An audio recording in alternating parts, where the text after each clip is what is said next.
Bueno, muy buenas noches, bendito y alabado sea el Señor.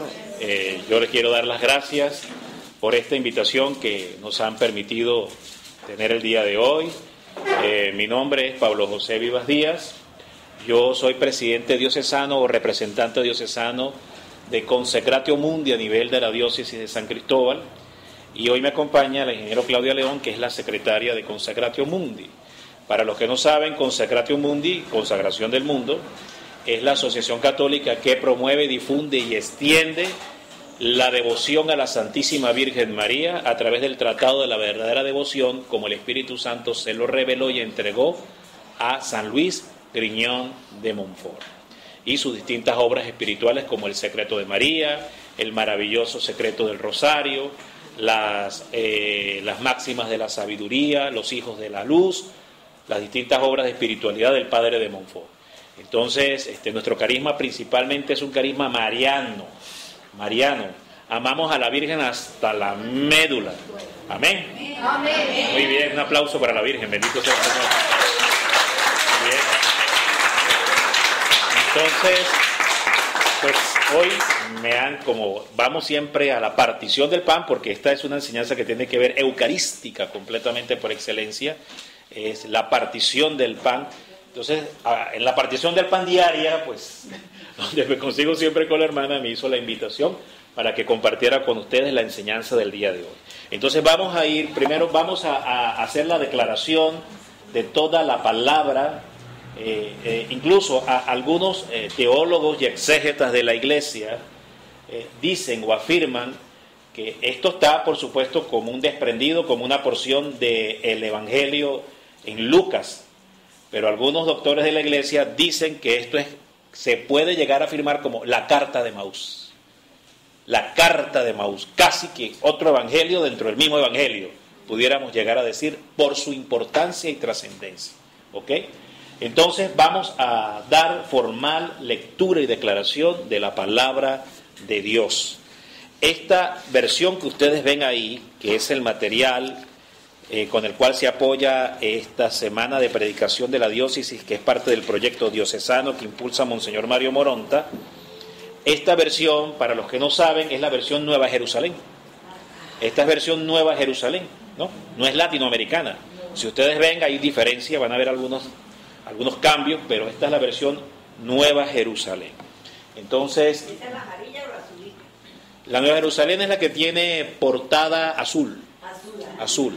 Y creo que algunas versiones vienen con portada verde, si no me equivoco. Creo que es el tamaño más pequeño. Muy bien, entonces yo me voy a apoyar por acá porque es que la lectura por aquí, la letra está muy pequeña. Sin embargo, bueno, voy a ver si logro leerla por aquí. Vamos a ver, Dios mediante. No, para leerlo con el mismo modelo que tenemos allá, sí, para seguir el mismo orden. Entonces, bueno, la diócesis de San Cristóbal, a través de Mario Moronta, nuestro obispo y pastor, nos está pidiendo que en base a este año de la fe que proclamó el Papa emérito Benedicto XVI, escudriñemos la fe, profundicemos en la fe. Sobre todo para darnos cuenta si somos creyentes o discípulos. Porque hay una gran diferencia entre ser creyente y ser discípulo. Y es lo que vamos a descubrir esta noche. En el nombre del Padre, del Hijo y del Espíritu Santo de Dios. Amén. Dice el Señor en su palabra, tomado de Lucas 24, 13 al verso 49. Aquel mismo día iban dos de ellos a un pueblo llamado Emaús, que distaba 60 estadios de Jerusalén, y conversaban entre sí sobre todo lo que había pasado. Y sucedió que, mientras ellos conversaban y discutían, el mismo Jesús se acercó y siguió con ellos. Pero sus ojos estaban retenidos para que no le conocieran. Y les dijo, ¿de qué discutís entre vosotros mientras vais andando? Ellos se pararon con aire entristecido. Uno de ellos, llamado Cleofás, le respondió, ¿eres tú el único residente en Jerusalén que no sabe las cosas que estos días han pasado en ella? Él les dijo, ¿qué cosas? Ellos le dijeron, lo de Jesús el Nazareno, que fue un profeta poderoso en obras y palabras delante de Dios y de todo el pueblo. Como nuestros sumos sacerdotes y magistrados le condenaron a muerte y le crucificaron. Nosotros esperábamos que sería Él el que iba a librar a Israel, pero con todas estas cosas llevamos ya 3 días desde que esto pasó. El caso es que algunas mujeres de las nuestras nos han sobresaltado porque fueron de madrugada al sepulcro y al no hallar su cuerpo, vinieron diciendo que hasta habían visto una aparición de ángeles que decían que él vivía. Cuando fueron también algunos de los nuestros al sepulcro y lo hallaron tal como las mujeres habían dicho, pero a él no le vieron. Él les dijo: oh insensatos y tardos de corazón para creer todo lo que dijeron los profetas. ¿No era necesario que el Cristo padeciera eso y entrara así en su gloria? Y empezando por Moisés y continuando por todos los profetas, le explicó lo que había sobre él en todas las escrituras. Y al acercarse al pueblo a donde iban, él hizo ademán de seguir adelante. Pero ellos le forzaron diciéndole: quédate con nosotros, porque atardece y el día ya ha declinado. Y entró a quedarse con ellos. Y sucedió que cuando se puso a la mesa con ellos, tomó el pan, pronunció la bendición, lo partió y se lo iba dando. Entonces se le abrieron los ojos y le reconocieron, pero él desapareció de su lado. Se dijeron uno al otro: ¿no estaba ardiendo nuestro corazón dentro de nosotros cuando nos hablaba en el camino y nos explicaba las Escrituras? Y levantándose al momento, se volvieron a Jerusalén y encontraron reunidos a los 11 y a los que estaban con ellos, y que decían: es verdad, el Señor ha resucitado y se ha aparecido a Simón. Ellos, por su parte, contaron lo que había pasado en el camino y cómo le habían conocido en la fracción del pan. Es palabra de Dios. Bendito y alabado sea el santísimo sacramento del altar. Y bendita y alabada sea la Santa Inmaculada Concepción.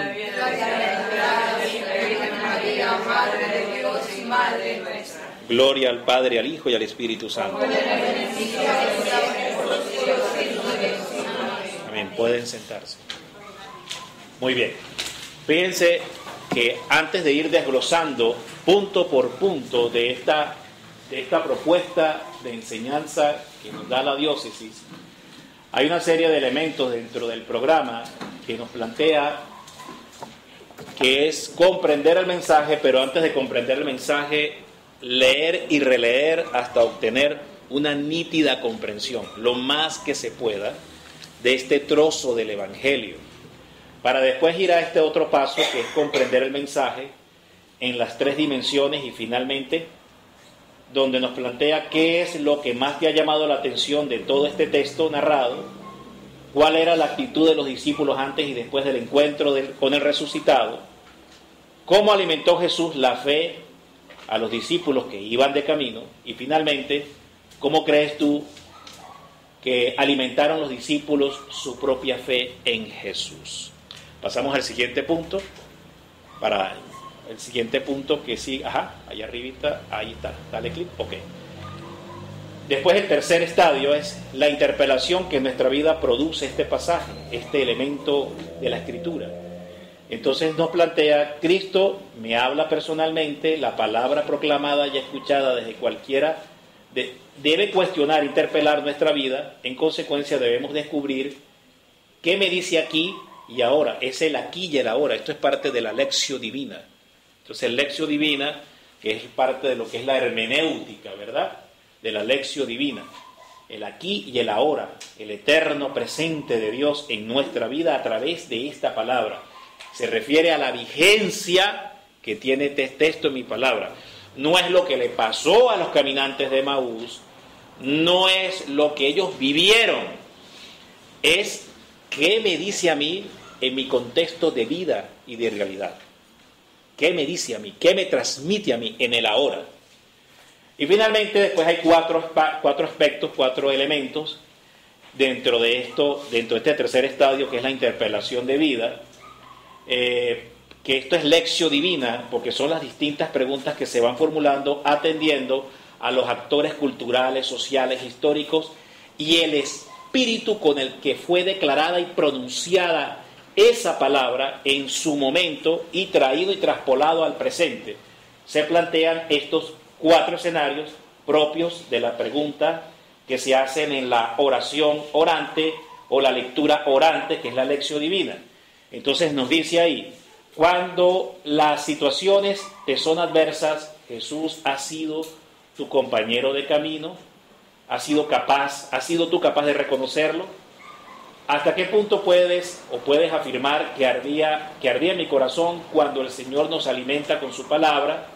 Es decir, la misma experiencia que tenían los caminantes. Y fíjense que no los llamo discípulos, los llamo caminantes. Ya vamos a ver la diferencia. ¿Cuáles son las principales dificultades que encuentras para alimentar tu fe? ¿Cómo las superas? Dios ha dejado en la iglesia los sacramentos para alimentar y hacer crecer tu fe. Vives los sacramentos, los celebras con dignidad, habría que agregar dignidad, los celebras con debida dignidad y en consecuencia dan ellos frutos en tu vida. Pasamos al siguiente punto, ya para poder entrar entonces acá. Es el 4 estadio de la guía. Muy bien, y entonces aquí plantea suscitar una respuesta, o sea, ¿cuál es mi respuesta? Mi respuesta frente a lo que esta experiencia de los caminantes supone debe provocar en mí. Entonces, la palabra convertida en vida se vuelve motivo de alabanza, agradecimiento, súplica, arrepentimiento, bendición, celebración, pues todo se funde en un diálogo profundo con Dios. Después propone una oración. Muy bien, vamos a dejarlo hasta acá para entonces entrar ya formalmente aquí a la enseñanza. Y quise adelantarme a todos estos aspectos porque es lo que vamos a desarrollar acá, precisamente. ¿Ok? Entonces vamos a la palabra, los que tienen la palabra, al primer aspecto. ¿Qué dice el verso 13? ¿Qué dice el verso 13? Estamos en Lucas 24. ¿Qué dice el verso 13? Cualquiera, quien quiera. Aquel mismo día. Ok, párate ahí. ¿Cuál era ese día? Aquel mismo día. Párate ahí, aquel día. Ok, ¿cuál era ese día? Muy bien. Recuerde que estamos bajo el marco de la lección divina. Debemos ir primeramente al momento histórico en que fue pronunciada la palabra. Ok, ¿cuál era ese día? ¿Era el día de hacer el mondongo? El día que murió el Señor. Muy bien, ¿era el día de la? ¿Se dan cuenta? Entonces, ok, era el día de la resurrección. Entonces, ubíquense por un momento cómo estaban esos caminantes. Estaban felices porque Jesús se bajó de la cruz, le cayó a palazo limpio a los romanos y los venció. ¿Sí?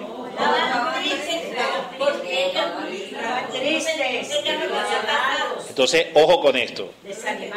Aquel mismo día, ¿qué representa esto? Oigan ustedes, es domingo de resurrección y gloria, correcto.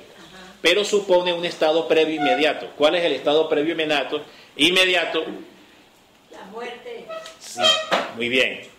Inmediatamente después de la prueba de cruz, ellos iban caminando rumbo a Emaús, en un escenario donde se sentían derrotados, abandonados, frustrados y decepcionados por Cristo.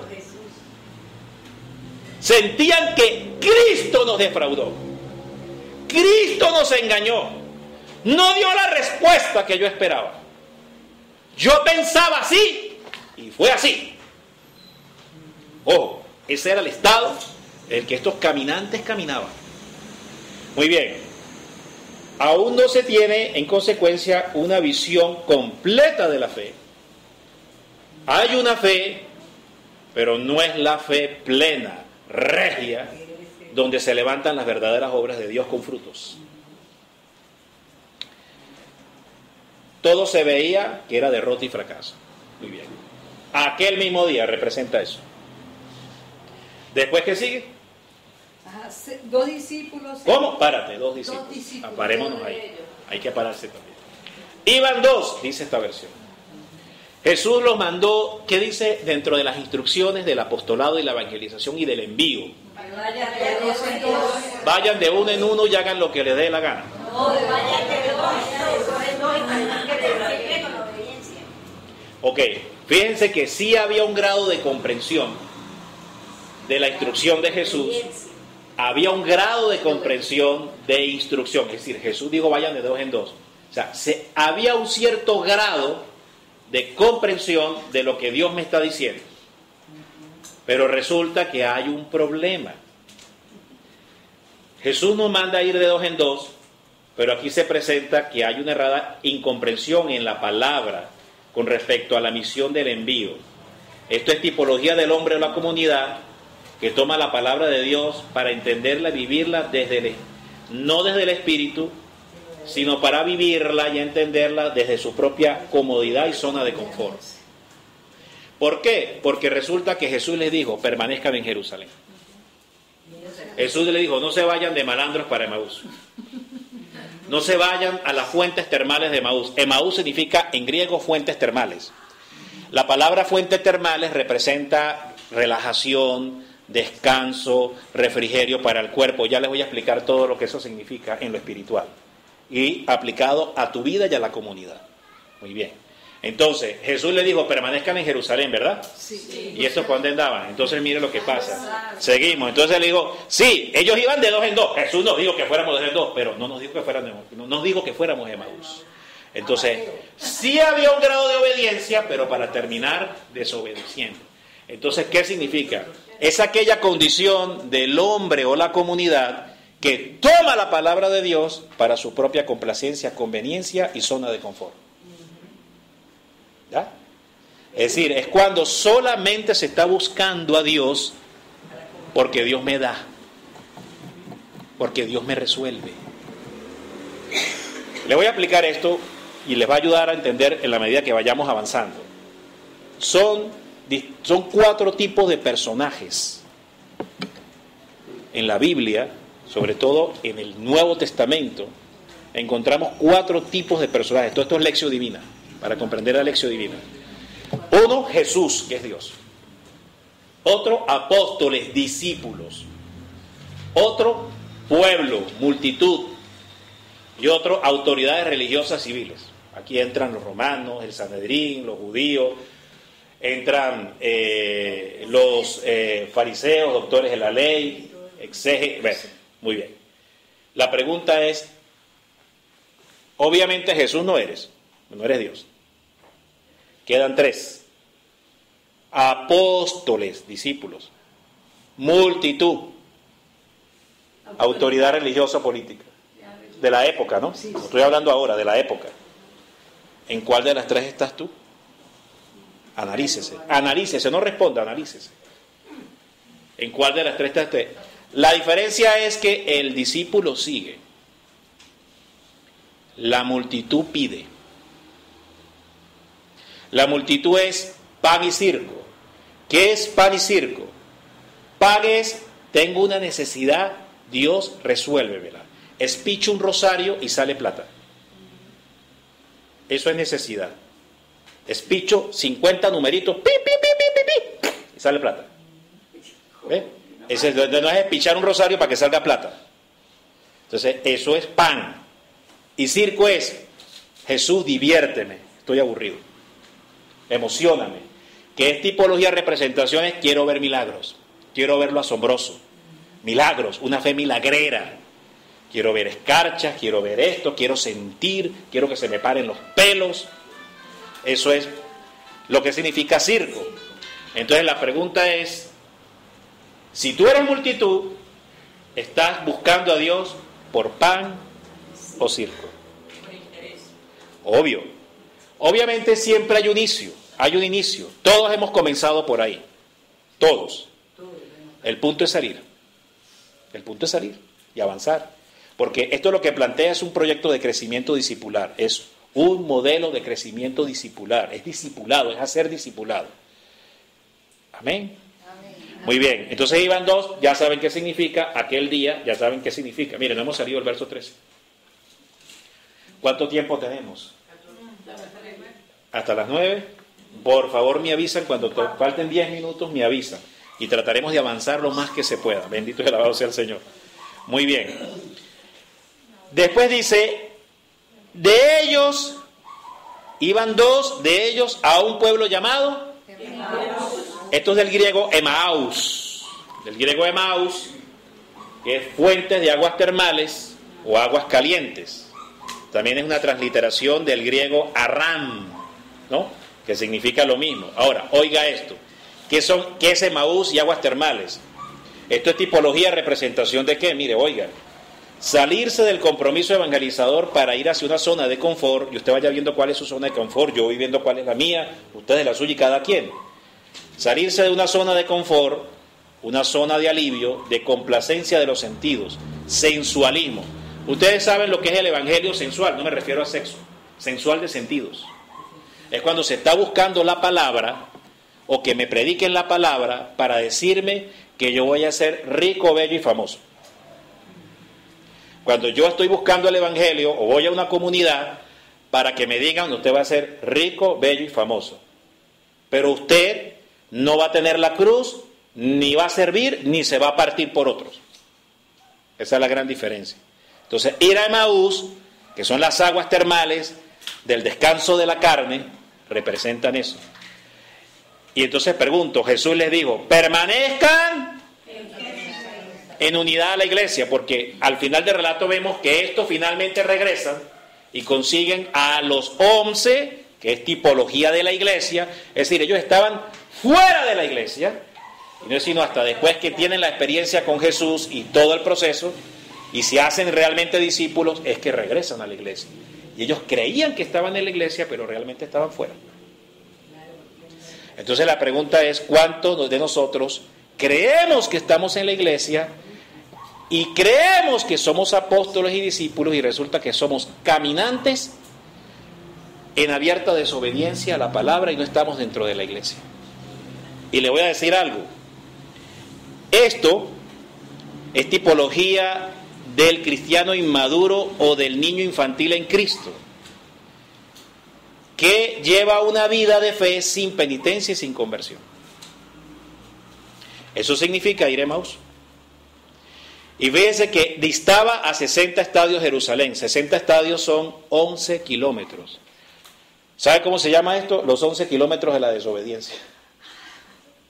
¿Usted cómo está? Yo estoy en 11 kilómetros alejado de Dios. Yo estoy en 11 kilómetros desobedeciendo a Dios.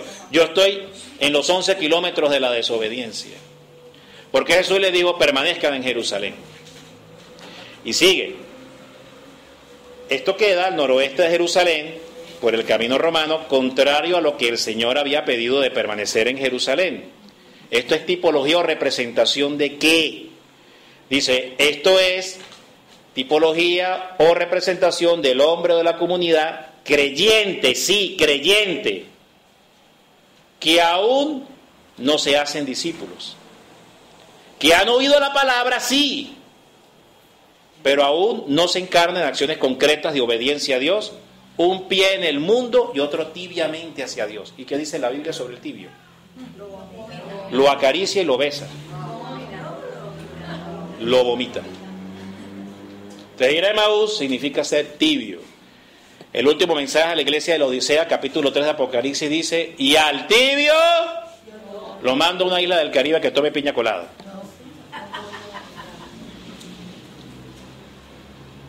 Es serio, bien serio. Fíjese, seguimos acá y entonces resulta que esto representa pues un pie en el mundo y otro tibiamente hacia Dios. En 2 Corintios capítulo 11 dice que no se puede beber de la copa de Dios y de la copa de los demonios al mismo tiempo, porque vamos a desatar la ira de Dios y no somos más fuertes que Él, dice San Pablo, apóstol. Están las Escrituras. Verso 14. ¿Qué dice el verso 14? ¿Qué dice? Iban estaban conversando sobre todo lo que había ocurrido. Párate ahí. Muy bien. ¿Qué significa? Ya con esto que hemos visto y la condición que tenían los caminantes. ¿Los caminantes? ¿Sí? Pero ellos están en el cielo. ¿Para quién es la palabra? Los caminantes son ustedes, soy yo. ¿Qué hablábamos ahí? La palabra me debe interpelar. Interpelar. Porque eso es igual que Job. Vamos a estudiar Job. Y vemos todo el palo que Job llevó. ¡Ay, pobrecito Job! No, pobrecito tú. Él ya está en el cielo. Sí, la palabra es para ti, mi hermano. Él ya está en el cielo. Entonces, ¿qué pobrecito y 8 cuartos? ¡Tú! Que no terminas de llegar al cielo y estás tratando de salvarte. ¿Cuántos dicen amén? Amén. Bendito Dios. Mire, conversaban entre sí sobre todo lo que había pasado. ¿Qué significa esto? Tipo o tipología, si los caminantes están en este estado y empiezan a conversar entre sí, ¿qué representa esto? Esto representa el hombre o la comunidad que no se ha hecho discípulo, sino es una comunidad creyente, pero no discípula. Y ya vamos a ver las diferencias entre fe de discípulo y fe del creyente. Y se van a asombrar ustedes 50 aspectos, así como son 50 cuentas del rosario, así como son 50 títulos a la Santísima Virgen María, aquí tenemos 50 coscorrones de amor, que vamos a ir viendo y nos van a ayudar muchísimo para corregir. Fíjese usted, conversaban entre sí. ¿Qué significa? Que son los planes y acciones del hombre o de una comunidad que no tiene una real dirección del Espíritu Santo, porque tenían una real dirección del Espíritu Santo los caminantes. No, si iban a 11 kilómetros de desobediencia. 11 kilómetros y no habían entendido nada, lo habían oído, porque iban de dos, es decir, que sí habían oído la palabra, pero no la obedecían. Es decir, habían oído la palabra, pero no la obedecían. Yo he oído la palabra de Dios, pero no la vivo. Pero no la vivo. Ojo con esto. Santiago capítulo 5. ¿Crees tú en Dios? Bien haces. Los demonios también creen y tiemblan. Y no por eso dejan de ser demonios. El demonio cree absolutamente en la Santísima Eucaristía. Cree más que todos nosotros juntos. Y no deja de ser diablo. Así que no es creer, es ser discípulo. Es una gran diferencia y eso es lo que nos está planteando esta carta el día de hoy. Entonces significa comunidad o hombre que hace planes, que comenta, cuadra, coordina, pero sin la dirección del Espíritu Santo. Porque ha oído la palabra, pero no la entiende y no la vive y no la practica. Es toda decisión tomada en estado de desobediencia y de ceguera espiritual. ¿Cómo estaban ellos? ¿Los ojos estaban cómo? Estaban ciegos. Ok, entonces, ustedes saben lo que es tomar una decisión en una comunidad que está ciega. ¿Qué dice la Biblia? ¿Qué dice el Evangelio? Cuando un ciego intente llevar a otro ciego, ambos caerán en el mismo hueco. Seguimos. ¿Está bueno esto? Muy bien. Seguimos acá. Entonces dice, es toda decisión tomada en estado de desobediencia y ceguera del espíritu. Es tratar de buscar respuestas. Mire esto. ¿Cuántos muchas veces nosotros queremos respuestas de Dios? Ay, pero ¿por qué Dios no me responde? Ay, yo le pido y le pido. Ay, y no me oye. Yo he picho tanto rosario. Eso me da nada más 100 bolívares. Yo necesito 1.000.000. Somos tremendos, ¿verdad? Somos tremendos. Bendito sea el Señor. Vamos a poner esto aquí en silencio. Vamos a poner esto aquí en silencio. Bendito y alabado sea Jesús. Mire usted. Entonces resulta que es tratar de buscar respuestas en Dios, incluso revelación en su palabra. Pero revélame tu palabra, Señor. Y ven Espíritu Santo, ven Espíritu Santo. Ojo con esto. Respuesta de Dios, revelación de la palabra, dirección espiritual, a mis problemas y necesidades, pero en contraria desobediencia a las instrucciones de Dios. Dios le dijo, permanezcan en Jerusalén, y estos se fueron 11 kilómetros en desobediencia. ¿Ven? Y así oro, y así pido dirección, y quiero que Dios me responda. Somos tremendos, ¿verdad? Somos. Me incluyo yo primero. Muy bien. Estamos entonces ahora en el verso 15. Amén. ¿Qué dice el verso 15? Mientras conversaban y discutían, Jesús en persona se les acercó y se puso a caminar con ellos. Muy bien. Bendito y alabado sea el Señor, porque aquí empieza a operar la divina misericordia. Amén. Amén. ¿Qué dice Jesús? Yo he venido por los santos y obedientes, y los pecadores que se los lleve el diablo. ¿Dice así Jesús? Yo he venido por quién. Ha venido por mí y por ti, hermano. Entonces yo he venido por leprosos, hediondos, malolientes, malandros, desobedientes, rebeldes, perjuros, asesinos. Por esos es que yo he venido. Y de ahora en adelante les digo, el reino de los cielos estará lleno ¿de qué? De prostitutas y ladrones arrepentidos, claro está. Arrepentidos, claro está. Pero que su condición previa, ¿cuál era? Pecadores y de los buenos, de los recios, no, pecadores, porque habla de ladrones y prostitutas. O sea que no eran pecados pequeños, eran pecados tipo bacalao bien grande. Dice que el reino de los cielos estará lleno de ese tipo de personas, pero que se arrepintieron, claro está. Porque la diferencia de una prostituta y de un ladrón es que cuando le llega la palabra, hermano, se arrepienten con una fuerza. Con una fuerza, porque así como le sirvieron al diablo con fuerza para hacer lo malo, cuando les llega la luz, ponen sus miembros al servicio de la justicia de Dios, como dice San Pablo, que él tenía sus miembros para la injusticia, ofrecidos, puestos para la injusticia, pero tuvo la visitación del Señor y sus miembros estaban ahora puestos al servicio de la justicia.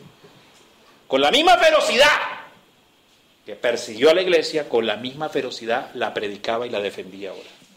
Amén. Les quiero dar una perla. Sobreabundará la gracia. Amén. Así es. Fíjese usted. Hay una santa venerable de la iglesia, que es venerable, tiene el grado de venerable, que es María Jesús de Agreda, que escribió una obra bellísima de espiritualidad mariana, que se llama Ciudad Mística de Dios. Cuando pueda, adquiérala, no se va a arrepentir. Extraordinaria, Ciudad Mística de Dios. Hay dos místicas, dos santas que yo le recomiendo que usted se debe leer al dedillo, al dedillo. Catalina de Emmerich, en la cual se inspiró la película de Mel Gibson en sus revelaciones privadas de Jesús, reconocida por la iglesia. Ella es beata, beata Catalina de Emmerich. Y la venerable María Jesús de Agreda, Ciudad Mística de Dios. Le recomiendo, léase las obras de estas dos mujeres extraordinarias, ambas religiosas, ambas de vida monástica y de claustro, ¿ok? Muy bien, María Jesús de Agreda, la Virgen le revela esto, está reconocido por la iglesia dentro de sus locuciones privadas. Le dice que la Virgen estaba en Éfeso, en su casita de Éfeso, y ella vio en visión todo lo que el remalandro de Saulo estaba haciendo, Saulo de Tarso, y cómo el clamor, el dolor, el gemido del pueblo cristiano llegaba al trono de Dios, donde le decía al Señor: quítanos este azote, porque es que nos está matando a todos. Él tomó cartas de los judíos del Sanedrín, hizo votos de encarcelar y acabar lo que él consideraba la secta de Jesús. Muy bien, Saulo de Tarso. Y la Virgen ve en visión todo lo que está pasando. Y entonces hace una oración especial a Jesús, según María Jesús de Agreda. Hace una oración especial a Jesús, María Jesús de Agreda. Ella levita en el aire, orando a Jesús, y le pide a Jesús la conversión de Saulo. La Virgen María le pide a Jesús la conversión de Saulo de Tarso, según lo que la Virgen le revela a María Jesús de Agreda, santa de la Iglesia, reconocido por la Iglesia. Y Jesús le dice: madre, pero ¿no ves lo que hace? Y la madre, así como en las bodas de Caná: Señor, pero se le acabó el vino. Jesús guarda silencio y le dice: madre, haré lo que me pides. Y ahí es cuando Jesús, camino a Damasco, se le aparece, lo tumba del caballo. La Biblia no dice si andaba en caballo o no. El punto es que igual lo tumbó al piso. Ahora entendemos que es el caballo de la soberbia, de la prepotencia, de la ira, el caballo de la ceguera. Muy bien, el caballo de la persecución. ¿Ok? Lo tumba y lo arroja al suelo, y él todo tembloroso, sacudiéndose, una experiencia estremecedora de conversión masiva. Conversión masiva. Esta es una experiencia, es un don que Dios no suele dar, sino a almas muy excepcionales y escogidas, porque la intercesión para la conversión de él fue única también. Nada más y nada menos que venía de la Virgen María. Entonces le da el don de la conversión masiva, ¿no? Y él tiene entonces una experiencia con Jesús y le dice: ¿quién eres, Señor? Soy yo, Saulo, a quien tú persigues. Cosas duras dar golpes contra el aguijón. Bueno, a partir de ahí viene después la conversión de Saulo. Lo que les quería compartir es que, como hablaban de donde abunda el pecado, sobreabundará la gracia. Por eso Pablo sabía de lo que hablaba. Pablo sabía de lo que hablaba, porque su conversión se debió a un acto omnímono y omnipotente de intercesión de la Santísima Virgen María. Amén. Amén. Amén. Denle un aplauso a la madre, se lo merece, mire. Se lo merece, la madre se lo merece. Bendito sea el Señor. Ustedes no se han puesto a preguntar cuántas veces ustedes alguna vez han sido salvados, o están hoy aquí, o han comenzado el camino, como Emaús, porque la Virgen intercedió. O ustedes o yo somos fruto de un rosario, o unos cuantos rosarios, para que nos convirtiéramos. O de unas 1000 o 2000 Ave Marías, hablando de la devoción de las 1000 y 2000 Ave Marías, que yo cariñosamente le llamo a las 2000 Ave Marías los 2000 latigazos para el diablo. Así le llamo yo cariñosamente. Sí, porque son 2000 trompadas que se le dan con las 2000 Ave Marías. Mire usted. Seguimos acá en el verso 15. Seguimos acá. Y sucedió que mientras ellos conversaban y discutían, el mismo Jesús se acercó y siguió con ellos. Y explicábamos de que Jesús dice en la palabra: yo he venido por los mancos, cojos, ciegos, enfermos, lisiados, hediondos a Mapurite. Por ellos yo he venido, dice el Señor. Para los que nos están oyendo en otros países, Mapurite es zorrillo, olor a zorrillo. Muy bien, porque este es un programa que se está grabando a través de Laicos Líderes en la Palabra, que se transmite en vivo todos los sábados a través de Santa Teresita Radio.com y nuestra audiencia mundial de Gloria TV. Incluso nos siguen también en el Vaticano. Bendito y alabado sea el Señor. Así que bendito sea el Señor por toda esta oportunidad de estas terrazas modernas que son la Internet, para gritar al mundo lo que Jesús en secreto nos dice. Amén. Amén. Y vamos a ver cómo esa cita, lo que yo les digo en oscuridad, ustedes grítenlo desde las azoteas y las terrazas. Y vamos a ver más adelante cómo dice que entrada ya la noche, ellos se recogieron, ¿verdad? Se recogieron con Jesús. Y después esta cita dice que lo que yo les digo en oscuridad, porque ese fue un momento donde Jesús estaba en una noche con los discípulos, y le digo, lo que yo les digo en oscuridad, pues en oscuridad no se refería a oscuridad del diablo, no, sino se refería a que era de noche, estaba en un sitio de noche, y Jesús le dijo, lo que yo les digo en oscuridad, o sea, en esta noche, en este momento de la noche, ustedes proclamen lo de las azoteas. Y vamos a ver como ellos de noche, reunidos y apartados con Jesús, tienen la experiencia de la partición del pan, y después cuando despunta el alba, las primeras luces del alba, salen corriendo a encontrarse con los 11 y dan el testimonio. Estaban cumpliendo la palabra que Jesús les había dicho. Lo que yo les digo en la noche, y la partición del pan fue en la noche, díganlo de las terrazas. Y ellos salieron temprano y lo dijeron a voz populi.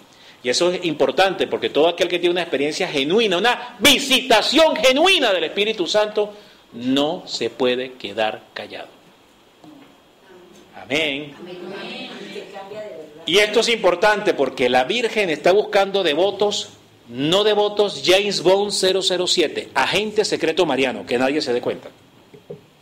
No, la Virgen no quiere ese tipo de devoto. Devoto secreto 007, que no se me note y que no se den cuenta que soy mariano. No, la Virgen está pidiendo una devoción pública, manifiesta, extendida y testimoniada. Amén. Amén. Que se te note que amas a la Virgen, con las imágenes, con los sacramentales, con los escapularios, con las procesiones, como la Virgen tradicionalmente ha pedido y ha revelado a la Iglesia que ella quiere ser honrada y conocida. Amén. Amén. Ponerle flores a la Virgen, por ejemplo. Entonces es importante recuperar todo esto. Ojo con esto. Muy bien. Entonces dice acá que Jesús viene por los necesitados. Por eso es que se acerca a los caminantes. ¿Por qué será que Jesús se acercó a estos caminantes? Porque estaban tan sanitos, no tenían lepra. No tenían lepra.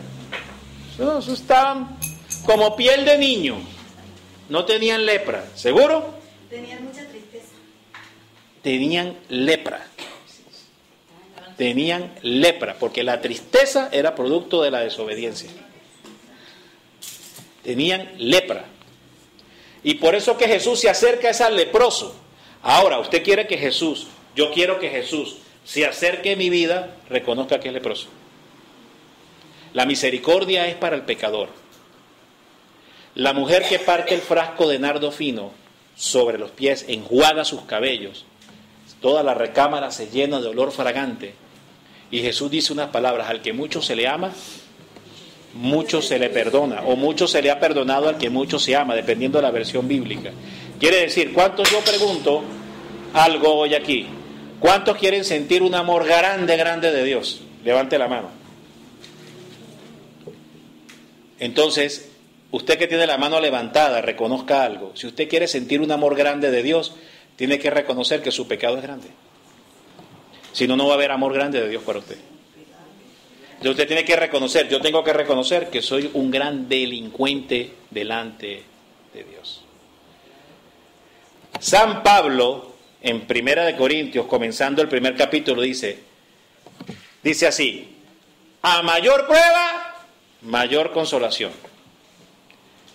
Si tu pecado es pequeño, pequeña será la consolación. Ahora, si usted va profundamente dentro de su corazón a reconocer quién es usted realmente delante de Dios, ¿cuántos alguna vez, por ejemplo, le han preguntado en oración: Señor, muéstrame mi miseria? ¿Lo han hecho? Muéstrame mi miseria. Señor, muéstrame quién soy yo realmente. Muéstrame, Señor, cómo tú me ves. ¿Cuántos se han atrevido a hacer eso? Y Él lo va haciendo. Ahora, si usted tiene miedo, usted puede decir: Señor, yo tengo miedo de pedirte esto. Sea sincero. Señor, yo tengo miedo, tengo temor, pero sé que debo hacerlo. En tu misericordia y con tu gradualidad y con tu suavidad, ve mostrándome, Señor, lo que yo soy. Y dame la sabiduría, el tacto, la docilidad para cambiar y ser dócil al cambio. Pero hazlo ya, Señor. Hazlo ya. Porque hay una gran diferencia. Esto lo predica el padre Carlos Cancelado, sacerdote exorcista mexicano. Repitan conmigo. Aquí es misericordia. Es misericordia. Al pasar el umbral, es justicia. ¿Usted qué quiere? ¿Ser pastoreado con justicia o con misericordia? Con misericordia. Aproveche el tiempo que tiene aquí en la tierra. Porque después es justicia en el purgatorio. Y ahí es fuego. Y estoy hablando para los que se salvan. Amén. Muy bien, seguimos acá. ¿Está bueno o no está bueno esto hoy? Muy bien. Amén. Seguimos acá.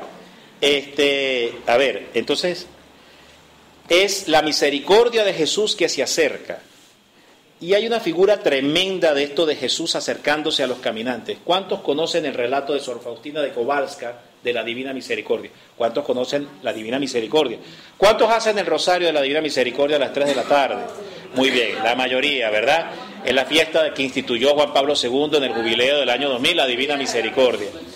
Sor Faustina, en su diario, que está reconocido por la Iglesia de las Revelaciones, ella dice, cuando le fue dictada la oración de la Divina Misericordia, ¿ustedes saben cómo fue?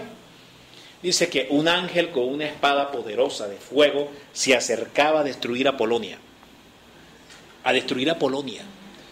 Porque el pecado era así de grande. Y había ofendido ya tanto a Dios. Y se acercaba a destruir a Polonia. Y la pobre monja, viendo aquello, hacía todas las oraciones que se acordaba, todas. Pero ninguna detenía al ángel. El ángel seguía avanzando. Tomó conciencia, y esto es un pasaje eucarístico. Por eso hablamos de la partición del pan y el cambio y la transformación que produjo en los caminantes. Tomó conciencia, ahí fue un camino de Emaús. Es decir, Sor Faustina tuvo ahí la experiencia de los caminantes de Emaús. ¿Por qué? Porque ella en ese momento hacía todo lo que podía, pero nada detenía la ira de Dios, nada detenía el ángel bajando con la espada a destruir a Polonia. Ustedes piensen por un momento esa experiencia, ¿cómo será? Y ustedes vean un ángel.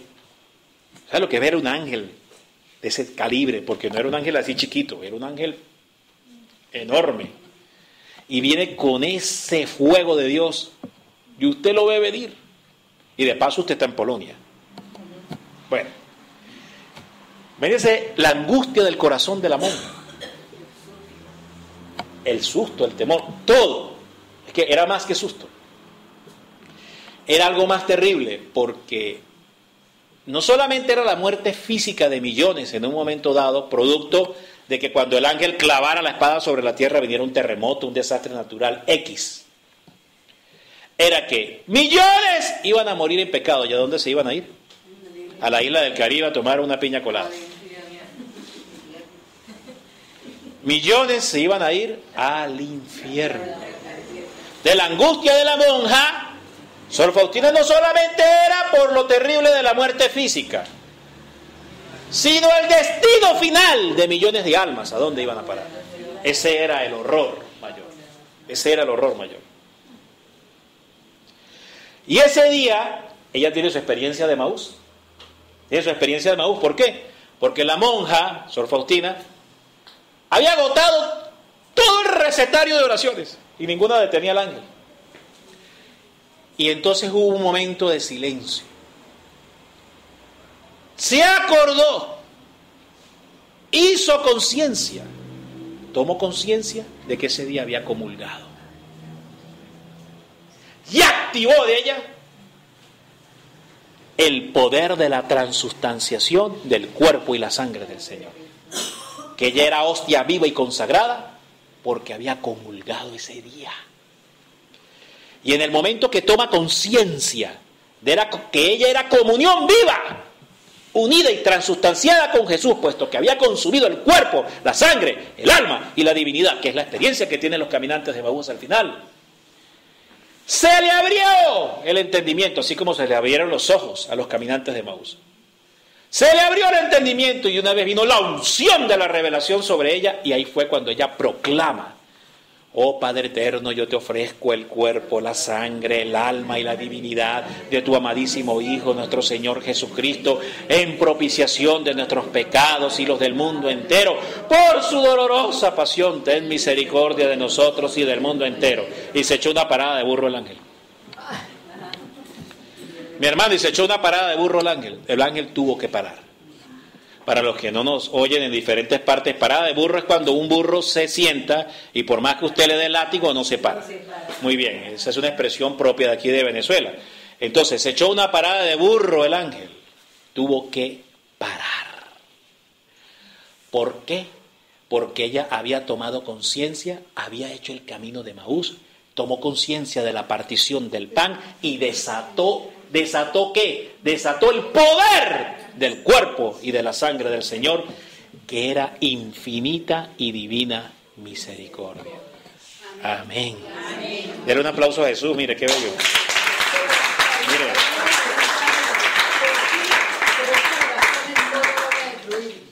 Sí, amén. El ángel le dijo, como has orado desde una experiencia eucarística, que fue lo que tuvieron los caminantes de Emaús, no voy a destruir a tu país. Amén. Ahí le dejo esa perla. Usted verá qué va a hacer y veremos qué vamos a hacer con esto. Amén. Aprendamos de los santos, que nos dan estrategias de guerra y de combate. Amén. Muy bien.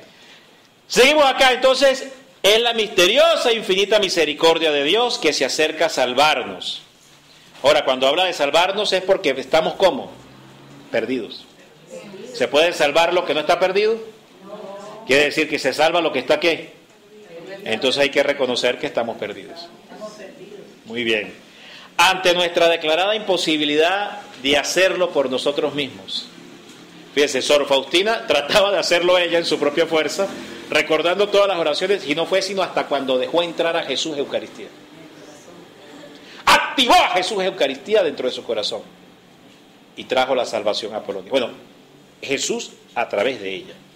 Amén. Muy bien. Entonces, es la manifestación, querigma. La palabra querigma es revelación, manifestación con gozo, portento, encuentro de gozo, portento con el Espíritu Santo. Eso significa querigma. Todos tenemos una experiencia de querigma. Ellos finalmente, los discípulos de Emaús, tuvieron el encuentro querigmático a través de la partición del pan, a través del descubrimiento de Jesús Eucaristía. Amén. Es la manifestación de la revelación, formación y enseñanza que busca sanar la ceguera. Hoy Jesús instrumenta esta misma experiencia a través de situaciones, circunstancias, oportunidades, retiros, encuentros, apóstoles enviados para ello. Y esto es importante porque esto configura el ministerio del maestro, el ministerio de la predicación, el ministerio del maestro, el ministerio de la enseñanza. Amén. Muy bien.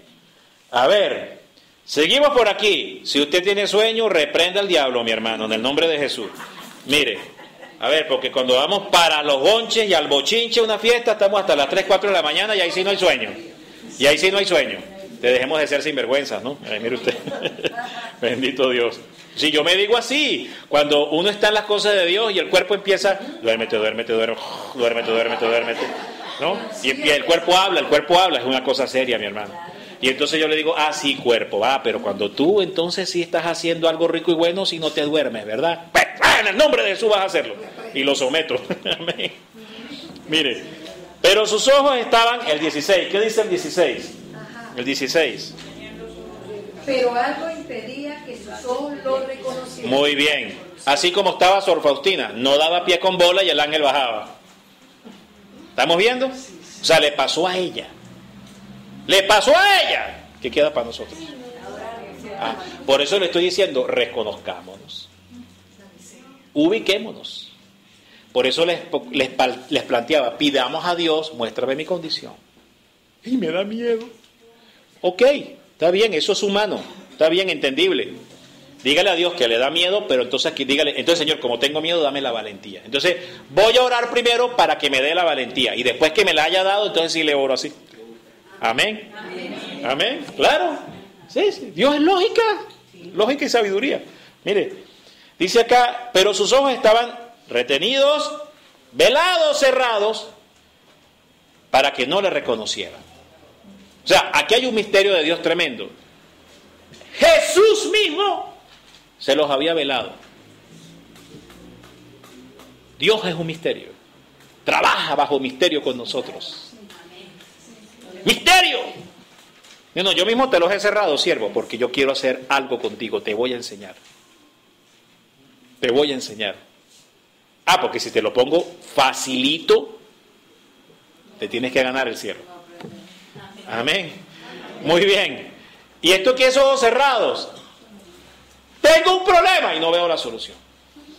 Tengo una situación que estoy viviendo en mi contexto, país, familia, persona, matrimonio, y no veo respuesta. Eso es ojos retenidos, ojos cerrados. Y es voluntad de Dios porque nos quiere enseñar, que es a través de la fe. Amén. Dice Romanos 2, y el justo por la fe vivirá. El justo por la fe vivirá. ¿Y qué es la fe? Hebreos 11.1, es la certeza de lo que no se ve, la convicción de lo que no se espera. Es decir, usted no va a ver ni una pepa de guanábana. Es fe. Es fe. Amén. Y estamos proclamando la semana de ¿qué? La fe que se alimenta. La fe. Esto es fe. Amén. Ay, hermano, no veo nada. Gloria a Dios. Está viviendo la fe. Amén. Seguimos acá. Misterio divino a desvelarse. Dios no se deja ver y mostrar así nomás. Así nomás tan facilito. Dios exige reconocimiento y culto y adoración para revelarse y manifestarse a los hombres. Y esto lo vamos a ver más adelante, porque Dios dijo, no me les voy a revelar ni les voy a correr el velo ahorita y les voy a dar la respuesta así nomás, hasta cuando no me entren en una verdadera adoración eucarística. Y me reconozcan y me adoren en mi cuerpo y en mi sangre, con la debida dignidad como pide mi sacramento. Amén. Amén. Y ahí, y solo ahí, te correrá el velo. Amén. Por eso Jesús dijo, el que come mi cuerpo y mi sangre, tiene vida eterna, y yo le resucitaré en el día postrero. Y el que no lo come, se muere, y muerte es la condenación. Y ahí Jesús dijo esas palabras en Juan 6, donde habla de esto. Yohel Davari, Yohel Talmi, Yohel Basari. Son 3 expresiones en la transliteración del griego antiguo en el que Jesús habló. Y ahí Jesús no estaba diciendo el que come mi palabra, pensando en los hermanos separados. No, ¿qué es comer la palabra? No. Yohel Basari, Yohel Talmi, que en perfecto hebreo antiguo significa triturar, mayugar, masticar, tragar con los dientes un pedazo de carne. No se refería a oír y comprender una palabra, que era Yohel Talmi. Es diferente. Entonces Jesús dijo literalmente, si ustedes no se comen este cuerpo y no se beben esta sangre, se mueren. Fue lo que dijo Jesús. Y los judíos se reventaban los pelos así. ¿Estás loco? ¿Cómo nos vas a invitar a que nos volvamos antropófagos? Porque ellos lo entendían, era de esta forma. Por eso es que se volvieron locos.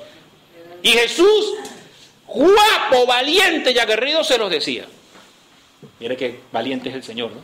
Porque hay que ver lo que es, sabiendo Jesús que no lo van a entender, y sin embargo le suelta el hachazo.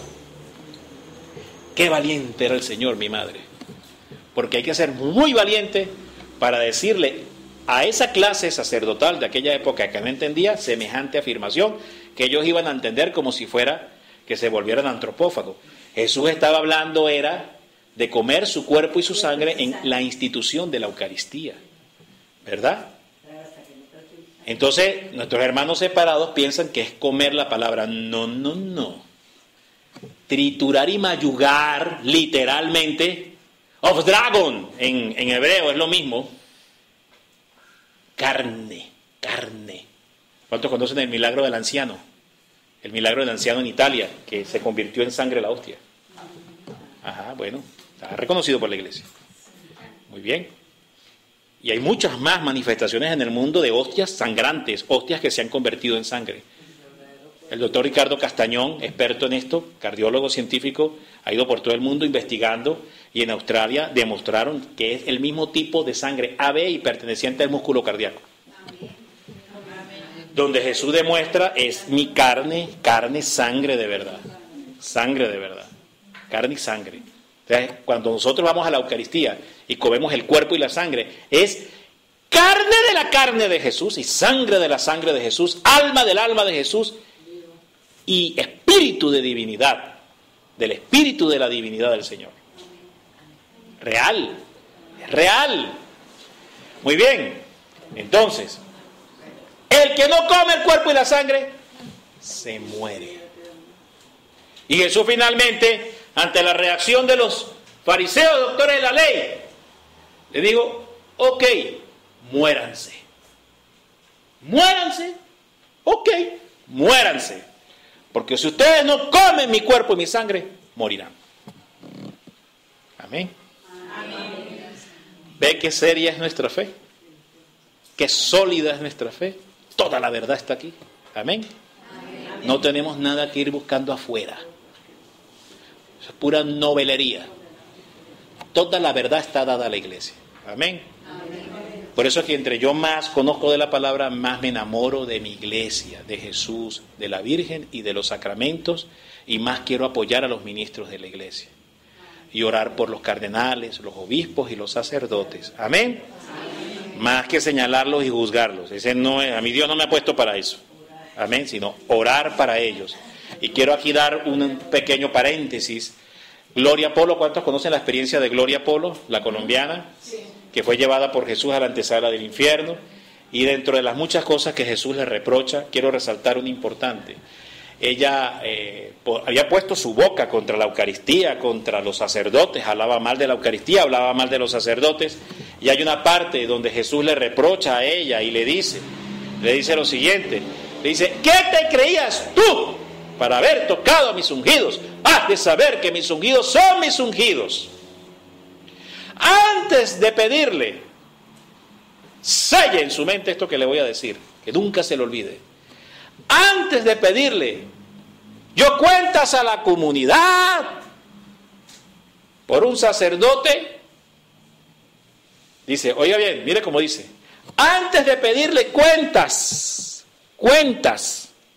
a un sacerdote por sus pecados, se las pediré a la comunidad.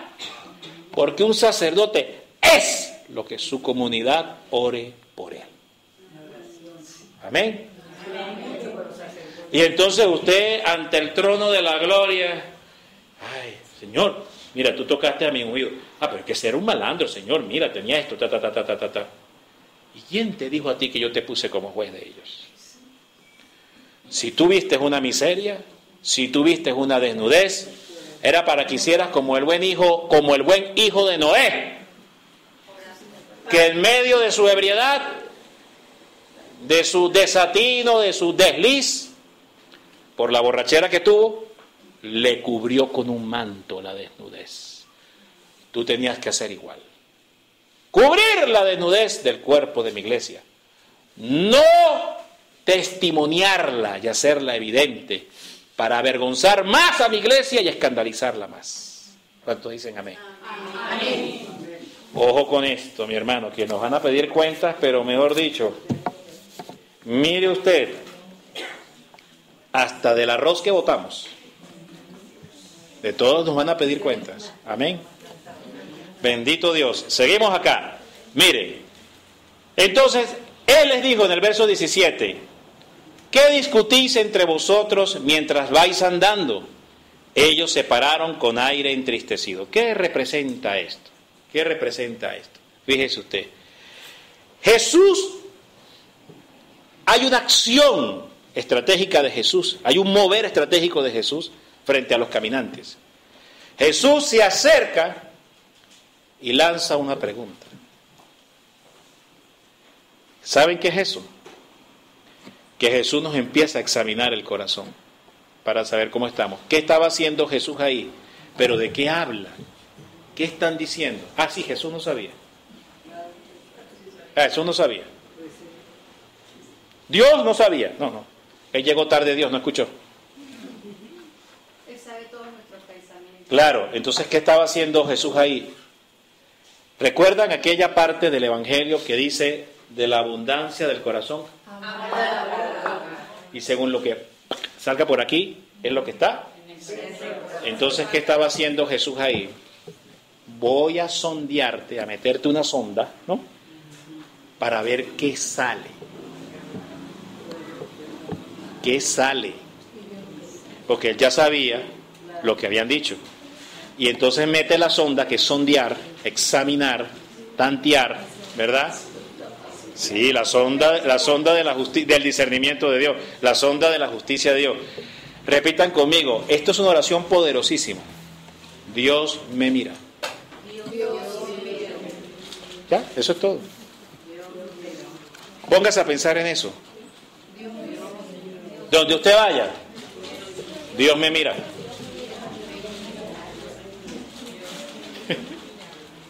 Dios me mira. Cortica pero poderosa. Te para. Te para. Muy bien, vamos a avanzar. Él le dijo, ¿qué discutí entre vosotros mientras vayan andando? Ellos se pararon con aire entristecido. Jesús sondea y discierne el corazón de los suyos, prueba y examina. Antes de bendecir, con su presencia real, primero prueba y examina. Antes de bendecir con su presencia real, él primero sondea el corazón del hombre. Uno de ellos, llamado Cleofás, que es Cleopas, que es contracción del Cleopatros en griego, significa honor de padre o padre ilustre. Entonces, uno de ellos se llama Cleofás. ¿Esto qué significa? Honor del padre o padre justo, nombre que denota sello de bautismo como de elección y predestinación. Es decir, Jesús, por el sello que hemos recibido del bautismo, así como este se llamaba Cleofás, que es honor del padre o padre ilustre, que era una tipología de nombre sellado sobre él, que tiene que ver con el bautismo, que significa elección y predestinación, que entonces impulsa, eyecta a que Jesús no se quede impávido y tenga que hacer algo, y salga Jesús tras la oveja extraviada, perdida o confundida. Esto es tipología o representación del hombre o la comunidad que necesita de la acción y protección del pastor. Amén. Porque ¿qué fue Jesús a hacer con Cleofás, que era uno de los dos? Obra de pastorado. Porque estaban como extraviados, confundidos, the lost in the space, perdidos en el espacio. Se ha dicho que la otra persona, ¿quién es? La otra persona, pues por supuesto que sí, amén, es usted, soy yo, amén, claro, es así. Seguimos. Le respondió Cleofás, que ya sabemos qué significa: ¿eres tú el único residente en Jerusalén que no sabe las cosas que estos días han pasado en ella? Imagínense, le pregunta a Jesús, Jesús, ¿tú eres Dios y tienes don de omnipotencia y omnisciencia? Él le preguntó a Jesús, Jesús, ¿tú eres acaso omnisciente y omnipotente? Le preguntó a Jesús que si era eso. ¿Ah? Por supuesto que Jesús es omnisciente y omnisapiente, está en todos los sitios y lo sabe todo. Y este remalandro llega y le pregunta a Jesús, ay, es que tú no sabes. Ay, es que tú no sabes. Claro, porque está velado. Porque si no tuviera los ojos velados, sabría que es Jesús. Y como está velado, con los ojos cerrados, ¿esto qué significa? ¿Esto qué significa? Se lo voy a explicar. Significa signo o respuesta, porque es un signo respuesta. Signo o respuesta que devela o pone al descubierto sobre el tapete el nivel de visión y audición que en el espíritu tiene esa persona. ¿Cuál era el nivel de audición y visión que en el espíritu tenía este caminante? Cero. Pero él decía que iban en dos y que eran de Cristo y que habían oído la palabra. ¿Y cómo estaban con la audición y la visión? En cero. Claro, porque Dios quiere dar una enseñanza. Dios quiere dar una enseñanza. Porque Dios dice, te tengo tapados los ojos hasta que no me descubras realmente en la Eucaristía. Hasta cuando no te confieses y te arrepientas y me adores en espíritu y en verdad, en la Eucaristía con debida dignidad, tus ojos estarán cerrados. Amén. Amén. Amén. Y para allá vamos, porque si no lo aprendo acá en el purgatorio, es más doloroso. Amén. Muy bien. Y hay un signo de elección. Si usted está aquí esta noche, es porque Dios sabe que usted sí puede. Porque si no, usted no estuviera aquí esta noche. Y si usted está aquí esta noche, es porque sabe Dios que te llegó la hora, mi querido hermano, de crecer y de avanzar. Amén. Amén. Amén. Eso es. Amén. Motivo de alegría. Es motivo de gozo. Amén. Ay, se me acabó la fe. No, todo lo contrario. Es motivo de gozo, de alegría. Vamos avanzando porque el tiempo es tremendo. Mire, seguimos acá. Entonces, ¿eres tú el único residente en Jerusalén? Bueno, ya lo explicamos. En el verso 19, Él les dijo, mire cómo sondea. Otra vez vuelve a meter la sonda. ¿Pero qué cosas? Ay, sí, no sabe Jesús. Está recién resucitado y Él no sabe. ¿Pero qué cosas? Vuelve y le sondea el corazón. Mire lo que significa.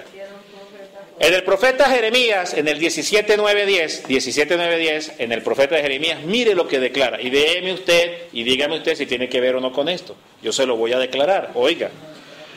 Dice el profeta Jeremías, capítulo 17, versos 9 y 10. Engañoso es el corazón más que todas las cosas, y perverso. ¿Quién lo conocerá? Yo, Yahvé, soy quien escudriño la mente y pruebo el corazón del hombre para dar a cada quien según sus caminos y el fruto de sus obras. Palabra de Dios. ¿Tiene que ver con esto o no? ¿Qué estaba haciendo Dios?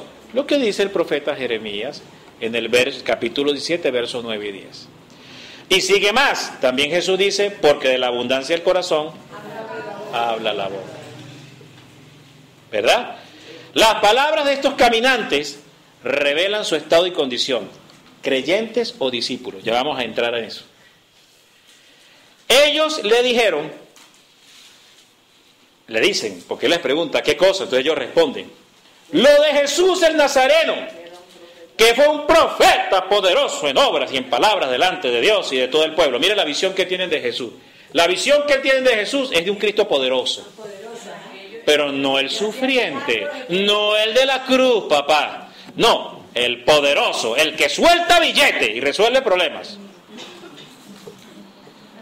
Ese, el Cristo poderoso. ¿Qué significa esto? Se lo voy a decir de esta forma, mire. Tipología del creyente, cuando se busca o solo atrae o captura la atención lo extraordinario y lo poderoso de Dios. No lo ordinario sencillo, sino lo que retiñe los oídos, los milagros. Quiero una fe con milagros, una fe con milagros. Y en el capítulo 13, Primera de Corintios, dice que las profecías pasarán, los milagros pasarán y solo el amor permanecerá. Si usted pone su fe en los milagros, su fe caerá, se derrumbará. Porque el apóstol San Pablo profetiza, declara en la palabra que los milagros pasarán, las profecías pasarán y lo único que permanecerá es el amor. Y si usted pone su fe en los milagros, resulta que los milagros hoy son y mañana no son. Amén. El padre Luciano, ¿cuántos conocen al padre Luciano Cisarelli del tratado? ¿Lo conocen? Él me decía una oportunidad, mira, así con ese acento italiano como él habla, me decía, mira, que para sacarle a Jesús un milagro es difícil, me dice. Jesús no se deja sacar milagros así nomás, me decía. O sea, Jesús no suele ser un Jesús milagrero. Lo que pasa es que con la Virgen es una cosa seria, mi hermano. Con la Virgen no se puede. Con la Virgen no se puede. No se puede. Con la Virgen es una cosa seria. Se lo digo por experiencia. Resulta que el padre de Montfort dice en el tratado, la palabra de Dios dice que Jesús es el sol de justicia, ¿no? Es un título que recibe el Señor en el profeta Isaías, sol de justicia. Entonces el padre de Montfort dice en el tratado que Jesús es el sol y María la luna. Entonces algunos dicen, pero es que el sol es más poderoso. La luna se eclipsa cuando aparece el sol. Entonces el sol brilla y el sol es más grande, mientras que la luna ahí.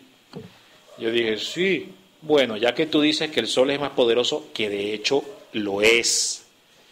Bueno, ya que tú quieres es seguir la fe directamente con el sol, que es Jesús, sal al mediodía y míralo de frente a ver si puedes. ¿Puedes? No, hermano, no aguanto, me quema los ojos. Ahora, yo te acompaño que vengas en la noche y miremos la luna y a ver si te refrescas y te sientes bien. Entonces viene en la noche y ve la luna. Bueno, yo prefiero seguir a Jesús a través de la luz de la luna, que es María Santísima. Bendito sea el Señor. ¿Es así? ¿Es así? Y no estamos negando al sol, no estamos negando al sol, no es una negación del sol. No, sino que estamos haciendo uso de la luna, la mujer sentada, parada sobre la media luna, ¿verdad? Porque donde está María es más fácil caminar en el camino angosto donde Jesús siempre está. Amén. Así es, María nos lo hace más fácil, mi hermano. Amén. Por eso es que yo digo que todo el que busca a Jesús y María está loco. Amén. Bendito sea el Señor. Ay Dios. Seguimos acá. Mire, entonces creyente o discípulo. Entonces ellos le dijeron, lo de Jesús Nazareno, que fue profeta poderoso en obras y palabras delante de Dios y todo el pueblo. Ya expliqué que representa la idea de un Cristo poderoso que suelta plata, que suelta billete y resuelve problemas. ¿Ve? Ese es el Cristo que yo estoy siguiendo, que me hace milagros. Amén. Que picha un rosario y sale plata. Bueno, muy bien. Muy bien. Entonces, tipología del creyente, cuando solamente se busca atraer lo que es extraordinario y poderoso en Dios, sus portentos y milagros. Cuando se quiere vivir solamente al Cristo pascual triunfante sobre la cruz y no al Cristo padeciente que pasa y vive el calvario de la cruz. Amén. Muy bien.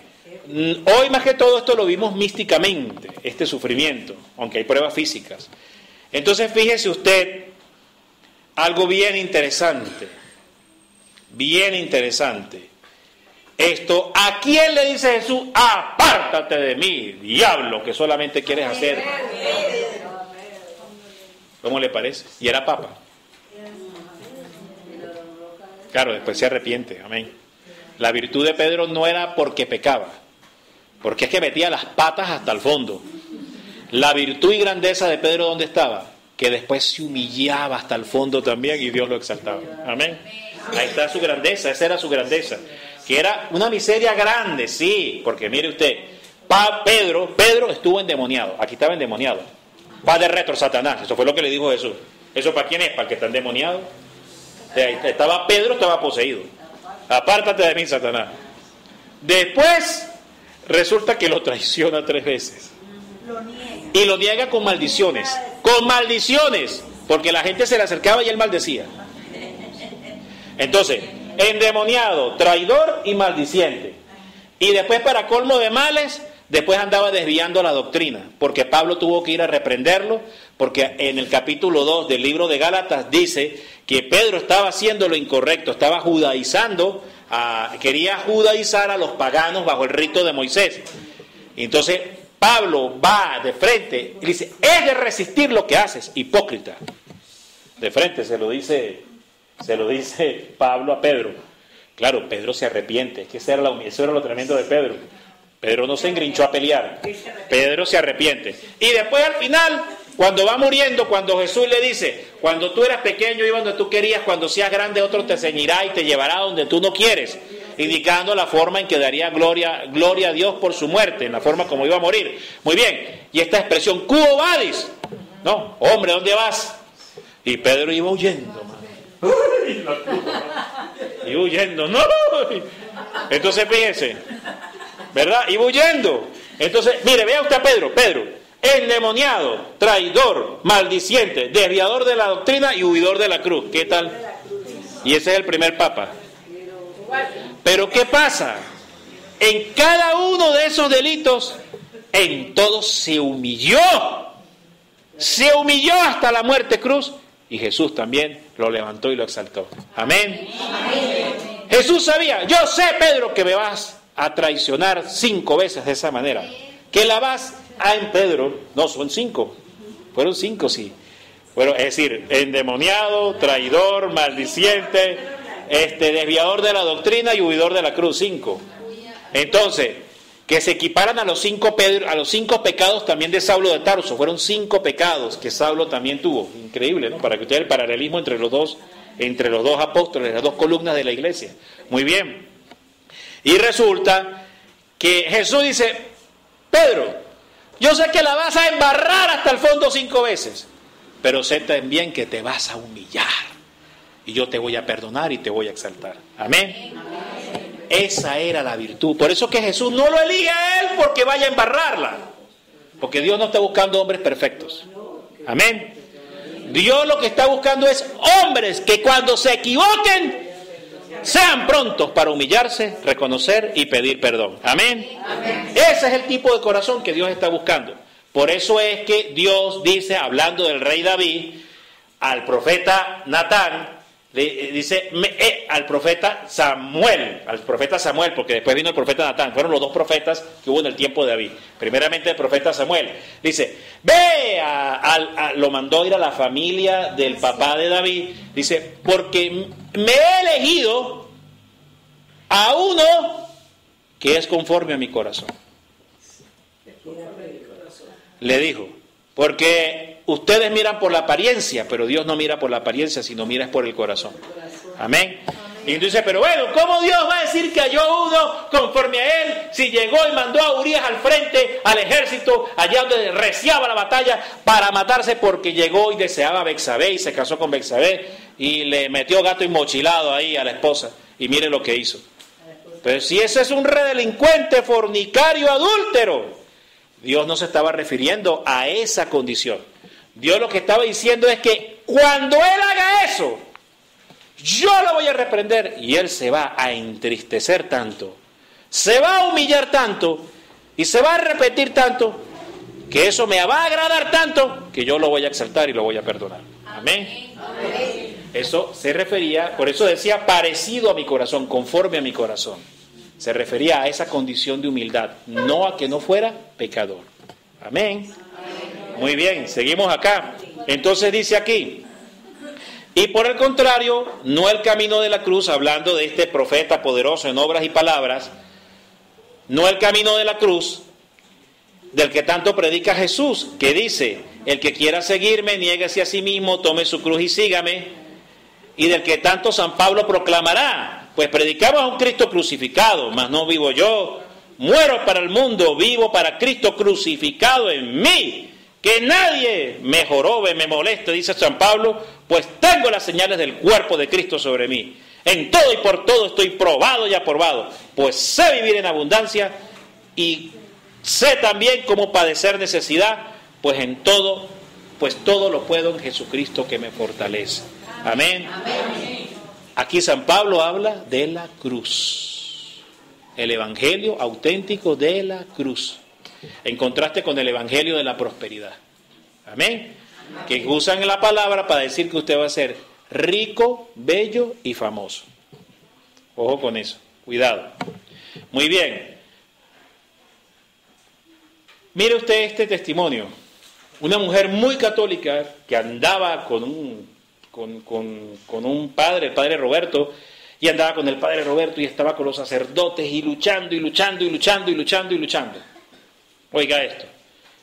Y de repente ella dice, cuenta ya este testimonio, yo andaba con el padre Roberto, hacía esto y andaba acá y andaba con no sé qué, el grupo, los carismáticos para allá y para acá. Y entonces yo tenía problemas y dificultades y un día fui a la carpa, dice. Y después que fui a la carpa, todo se me resolvió y yo dejé de sufrir. Ahora sí soy feliz. Dios tenga misericordia de esa alma. ¿Por qué? Porque Dios lo que estaba haciendo, le estaba preparando una morada en el cielo, un castillo en el cielo a esa mujer, y ella no sabe lo que ha tirado por la borda. Amén. ¿De qué le sirve al hombre? Ganar el mundo, no tener problemas ni dificultades. No tener problemas ni dificultades. Y perder su alma e irse al infierno. Amén. Y la vida del hombre no consiste en los bienes que posee. La vida del hombre no consiste en no tener problemas. Amén. Importante con eso. Vamos aquí a avanzar y vamos a terminar aquí. Bendito Dios. A ver. Muy bien. El verso 20. Como nuestros sumos sacerdotes y magistrados le condenaron a muerte y le crucificaron. Nosotros esperábamos. Mire, ¿qué significa esto de nosotros esperábamos? Mire esta condición de los caminantes. La visión de un Cristo poderoso en lo militar, económico, social y político. Un Jesús dijo, mi reino no es de este mundo. Pero que nosotros esperábamos un Cristo poderoso, que con armas nucleares sacara a los romanos. Y nos liberara con poder, fuerza militar, política. ¿Ve? Muy bien, cuidado, porque, cuidado. Muy bien, el Cristo poderoso que quita a otro y se pone él. Cuidado. Mire. La falsa, mire, ojo con esto, dice así, ojo con esto. Él es la idea de un mesianismo conforme al mundo, Es la idea de un mesianismo conforme al mundo. La falsa visión de una errada interpretación sobre el Evangelio para obtener prosperidad y gloria terrenal. Eso es lo que se llama la falsa doctrina de la prosperidad, lo que les he venido predicando. Que sería Él, dicen los caminantes, que sería Él el que iba a librar a Israel. Pero con todas estas cosas llevamos ya 3 días desde que esto pasó. O sea, tanta era la ceguera que aún así esperaban de que el Cristo glorioso apareciera. Triunfante, con armas, con fuego y con poder, le quitara la cabeza al emperador romano y se pusiera a él. Amén. Cuidado con esto. El caso es que algunas mujeres de las nuestras nos han sobresaltado porque fueron de madrugada al sepulcro, al no hallar el cuerpo, vinieron diciendo que lo habían visto en la aparición de ángeles, que habían visto una aparición de ángeles que decía que él vivía, pero a él no lo vieron. Fueron también algunos de los nuestros al sepulcro, lo hallaron tal como las mujeres lo habían dicho, pero a él no lo vieron. Y él les dijo, mire esta palabra: ¡oh insensatos! ¡Ay, papá! ¿A quién se lo dijo? A los caminantes. A los caminantes, pero es que estos caminantes ya están en el cielo. Entonces, ¿para quién es? A los caminantes. Oh insensatos y tardos de corazón para creer todo lo que dijeron los profetas. ¿Qué representa esto? Mire, se lo voy a compartir. Esto es tipología o representación de qué.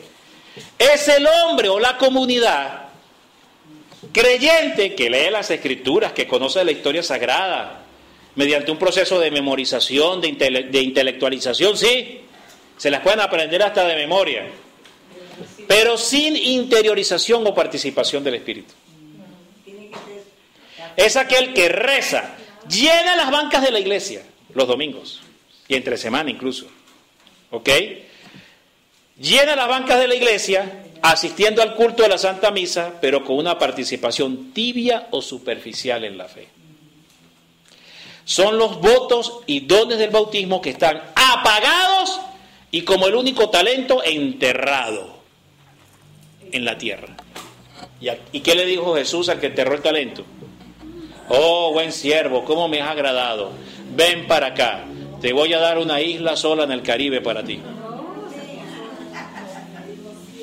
¡Siervo malvado! Si sabías que yo siembro donde no he cosechado, ¿por qué no diste mi dinero a los bancos o al banco? Y Luis María de Montfort dice que María es el banco de Dios. Amén. Que María es el banco de Dios. Si tú no sabes cómo, entrégaselo a la madre. Ella lo multiplicará con creces. Amén. Y no vas a llegar con cuentas rojas al cielo.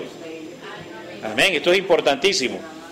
Atadlo, amarradlo y echadlo afuera, donde será el llanto y el crujir de dientes. Esas son las palabras. Mateo 24. Muy bien.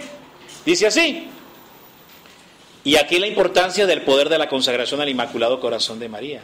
Porque cuando nos consagramos al Inmaculado Corazón de María, se activan los dones y votos del bautismo. Y María te pone a trabajar, mi hermano. Te activa la madre, te enciende, te levanta de la cama, te llega temprano a pararse, vamos, muévase. La Virgen lo hace. Amén. Amén. ¿Y sabe por qué lo hace? Porque las que son madres y tienen hijos, cuando un hijo está quedado, ¿qué hace la madre? Lo levanta de la cama. Y usted se levanta y para el colegio va. Amén. ¿Sí o no? Bueno, la Virgen hace lo mismo en lo espiritual. Amén. Cuando usted está echado en la cama como los caminantes, dormidos, durmiendo el sueño del gas del diablo. Yo le llamo el gas del diablo. El vaigón del diablo. Dormido, con los dones apagados. Pero María te despierta. María te despierta. De ahí la importancia y el poder de la consagración al Inmaculado Corazón de María. Amén. Mire, después tenemos los 4 escenarios de la parábola del sembrador. No voy a entrar en eso porque si no nos extendemos más. Sin mayor compromiso significa también una fe sin mayor compromiso, donde no hay vida de discipulado, donde no hay profundización y develación del misterio divino. Y sobre todo esto, hombres insensatos y tardos en la fe. ¿Qué significa? Que se sigue a un Cristo sociocultural, mas no a un Cristo vivo, actuante y revelado. Amén. Que voy porque es cultura y costumbre ir a misa, pero no porque yo he tenido una experiencia con el verdadero Cristo de poder que vive y reina para siempre. Amén. Hay una gran diferencia entre seguir un Cristo sociocultural, ¿verdad?, que seguir un Cristo vivo y verdadero.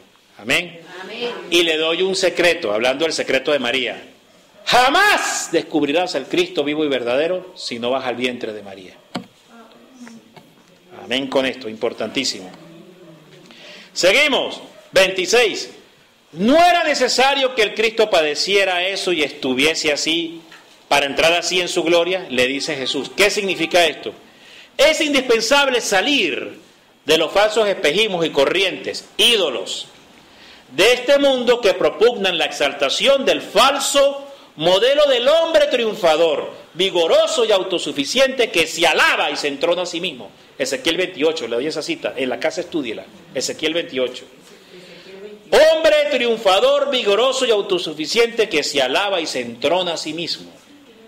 Que niega y desprecia la cruz como el único camino seguro y confiable para llegar al cielo, porque plantea la autoglorificación de la criatura y no la glorificación del Creador. Que niega y cuestiona bajo su necia y limitada razón humana el plan de salvación y redención que diseñara Dios Padre en su Hijo Jesucristo por medio de la muerte de cruz. Amén. Amén.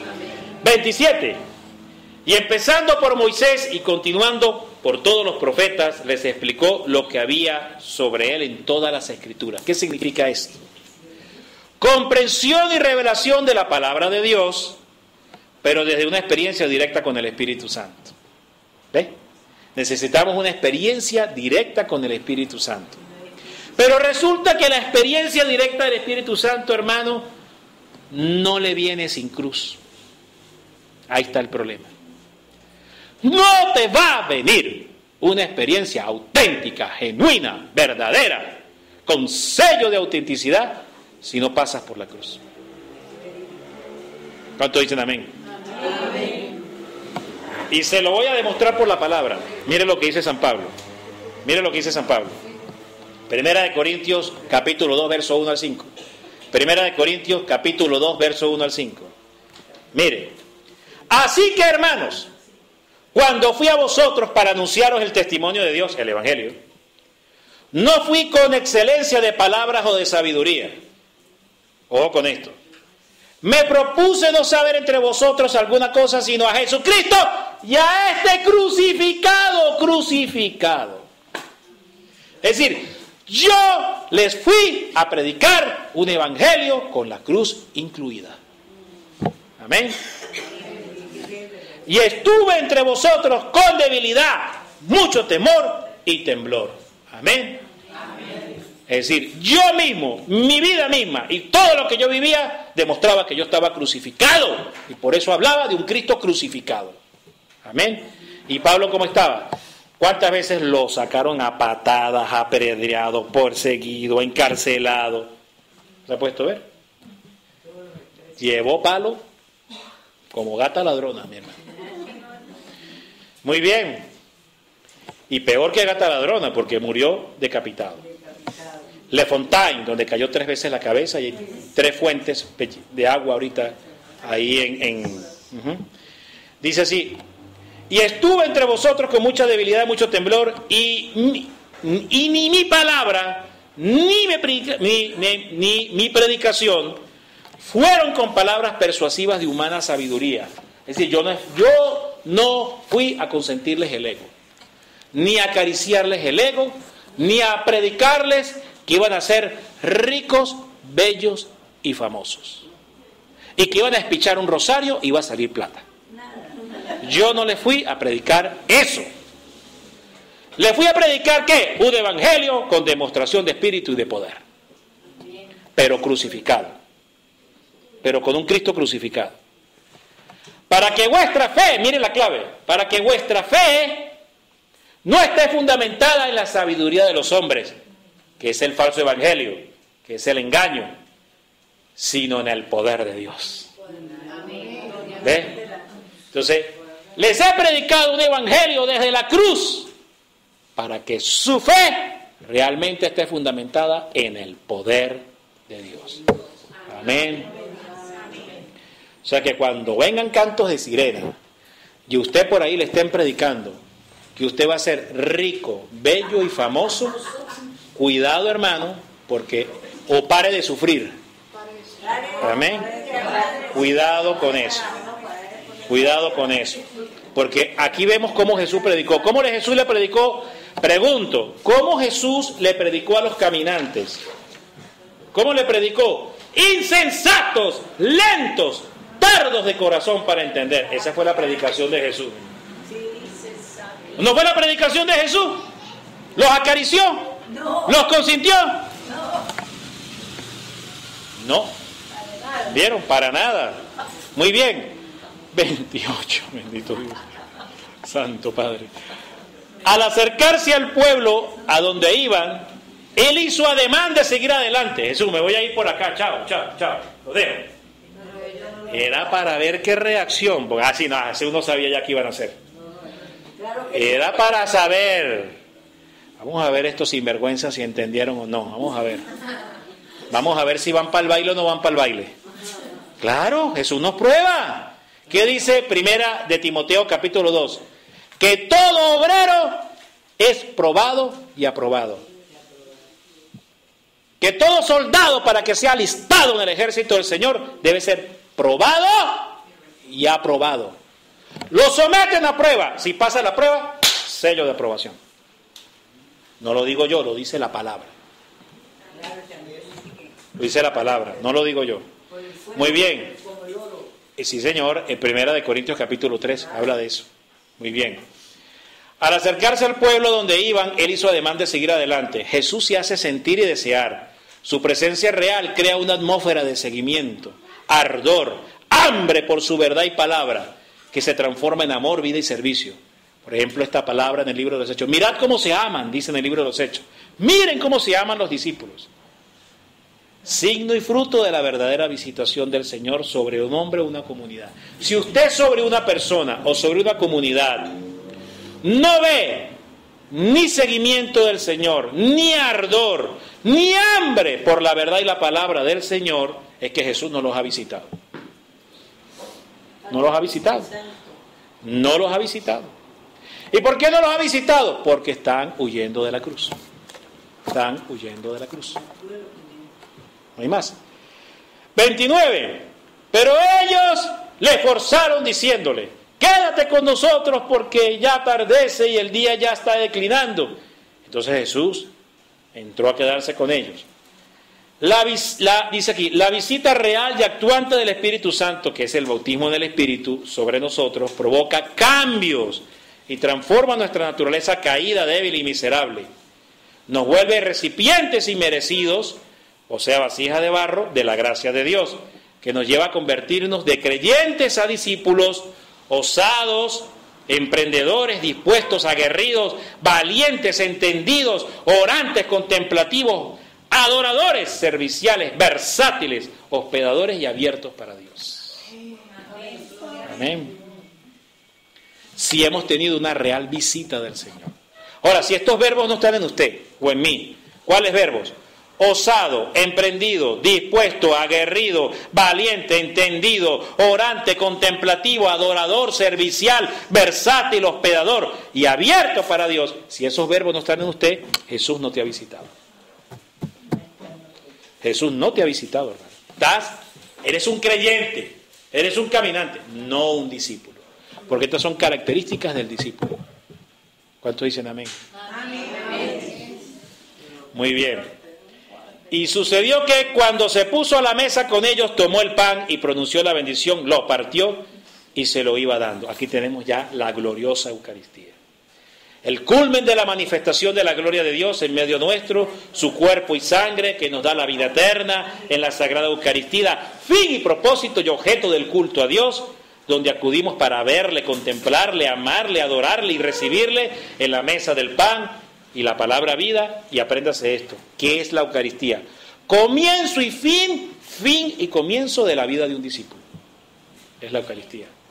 Comienzo y fin y comienzo de nuevo en la vida de un discípulo.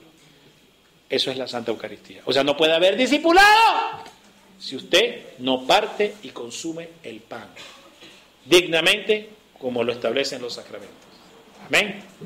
Amén. Entonces se le abrieron los ojos y le reconocieron, pero él desapareció de su lado. Bueno, muy bien. La experiencia vívida de la partición del pan en la Santísima Misa, el cuerpo, la sangre, el alma y la divinidad, cuando se vive en verdad y en espíritu, Juan 4, ¿verdad? La mujer samaritana, que dice que Dios ha llegado a la hora y ya es la hora, porque Dios busca adoradores en espíritu y en verdad. Entonces nunca usted se ha preguntado, yo quiero vivir la misa en espíritu y en verdad. Vivir la misa en espíritu y en verdad. ¿Qué es vivir la misa en espíritu y en verdad? Importante esto. Con un verdadero sentido de recogimiento, contemplación, consolación y adoración.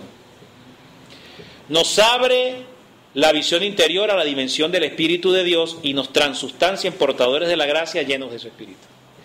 Y se lo puedo demostrar por la palabra. Mire lo que dice 1 Corintios capítulo 2, versos 10 y 12. 1 Corintios capítulo 2, versos 10 y 11. Mire lo que dice. Pero Dios nos la reveló a nosotros por el Espíritu. Porque el Espíritu todo lo escudriña, aún lo profundo de Dios. Porque ¿quién de entre los hombres conoce las cosas del hombre, sino el Espíritu del hombre que está en él? Del mismo modo, nadie conoció las cosas de Dios, sino el Espíritu de Dios.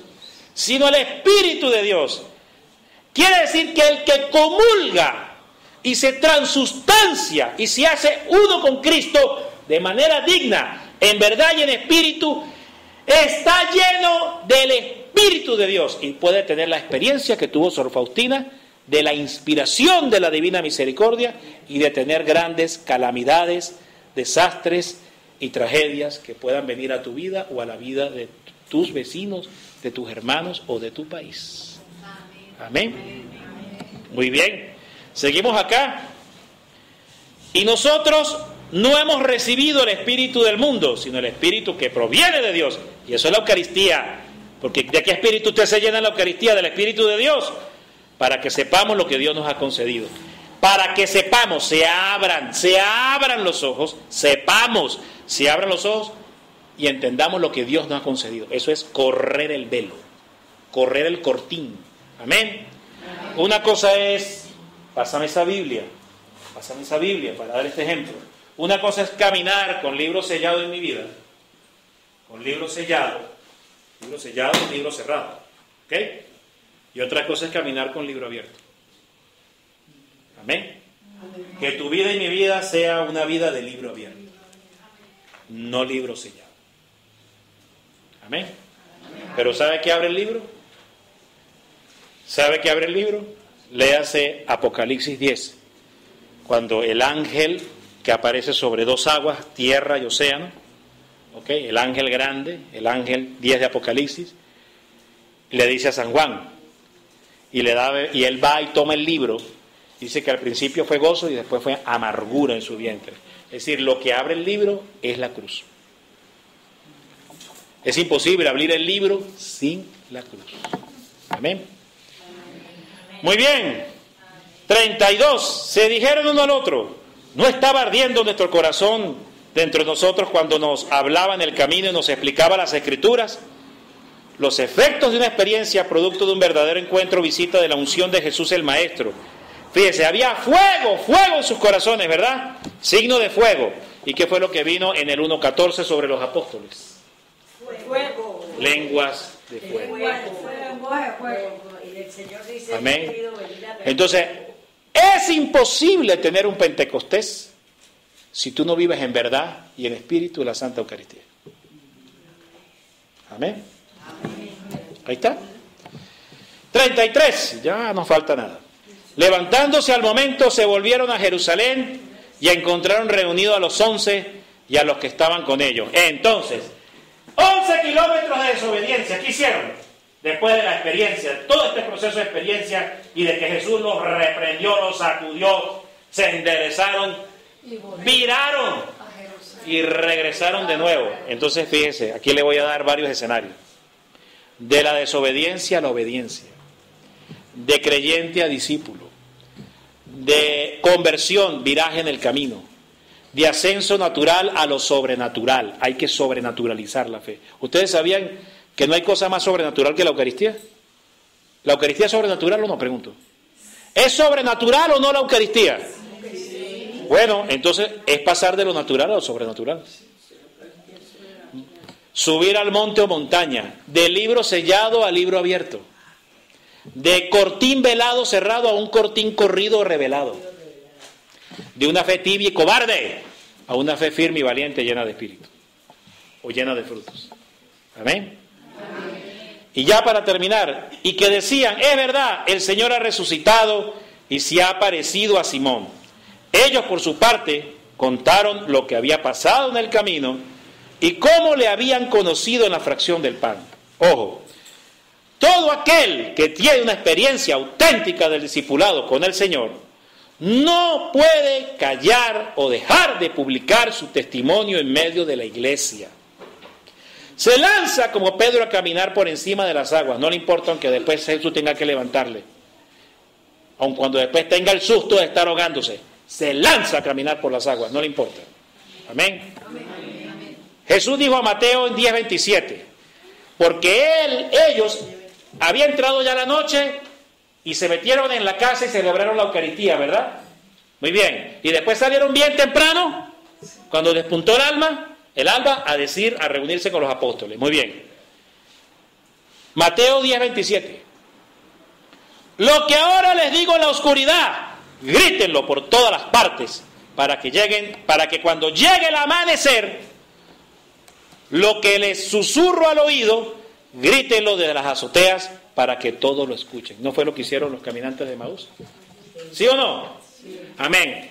Al principio iban dos y contrario a Jerusalén, en desobediencia de la palabra. Y después, ¿qué hicieron? Obedecieron la palabra. Amén. Pasaron de creyentes a discípulos. Y aquí les tengo rápidamente esto, algunos así, rapidito, para que vayan viendo estos apuntes. El creyente suele esperar panes y peces, el discípulo es pescador. El creyente lucha por crecer, el discípulo se reproduce. El creyente se gana, el discípulo se hace. El creyente depende en gran parte de la opinión e influencia de sus padres y de su familia. El discípulo está destetado para servir. El creyente gusta del halago, el discípulo del sacrificio vivo, de la cruz. El creyente entrega parte de sus ganancias, ya que piensa que la ofrenda dominical es más que suficiente para la iglesia del Señor, mientras que el discípulo entrega parte de su vida o toda su vida. El creyente puede caer en rutina, el discípulo es innovador, no se aburre. El creyente busca que le animen, el discípulo procura animar.